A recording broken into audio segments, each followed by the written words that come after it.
શાળાનું નામ શ્રી સરકારી માધ્યમિક શાળા માલણપુર છે. અમે આજે કૃષિ વિષય એક વિચાર લઈને આવ્યા છીએ જેનું નામ છે ઓર્ગેનિક મલ્ટીલેયર ફાર્મિંગ.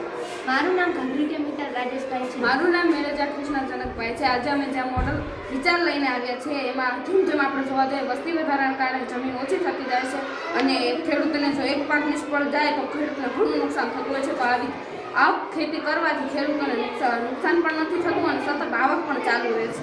ઓર્ગેનિક મલ્ટીલેયરના ફાયદા એ છે કે અત્યારે જેમ જેમ પેઢી વધતી જાય છે તેમ જમીન ઓછી થતી જાય છે. આપણે સામાન્ય ખેતી કરતાં આપણે જો આ ખેતી કરીએ તો આપણને એક પાક નિષ્ફળ જતાં આપણને બીજા પાક પણ ઉત્પાદન મેળવી શકીએ છીએ. તેવી જ રીતે અત્યારે આપણે સામાન્ય ખેતી કરીએ છીએ તેમાં એક પાક લઈએ છીએ જેથી ચોમાસાના કારણે તે પાક નષ્ટ થાય છે. પણ જો આપણે આ ઓર્ગેનિક મલ્ટીલેયર ફાર્મિંગ કર્યું હશે તો તેની અંદર એક પાક નષ્ટ થશે તો બીજા પાકનું પણ આપણને ઉત્પાદન મળી રહેશે. અને આપણે પાકની પસંદગી એવી રીતે કરવાની જેમ કે આબોહવા અનુકૂળ જમીન અનુકૂળ જેવી જમીન હોય તેવી રીતે આપણે પાકની પસંદગી કરવાની. અને આમાં ત્રણેય અલગ અલગ સિંચાઈ પદ્ધતિ દ્વારા પણ આપણે આ ખેતી કરી શકીએ. જેને ઓછું પાણી જોઈએ તેની આપણે ફુવારા પદ્ધતિ ટપક પદ્ધતિ દ્વારા દઈ શકીએ. જેને વધુ પાણી જોઈએ તેને ધોરિયા પદ્ધતિ દ્વારા દઈ શકીએ છીએ. આપણે ઓર્ગેનિક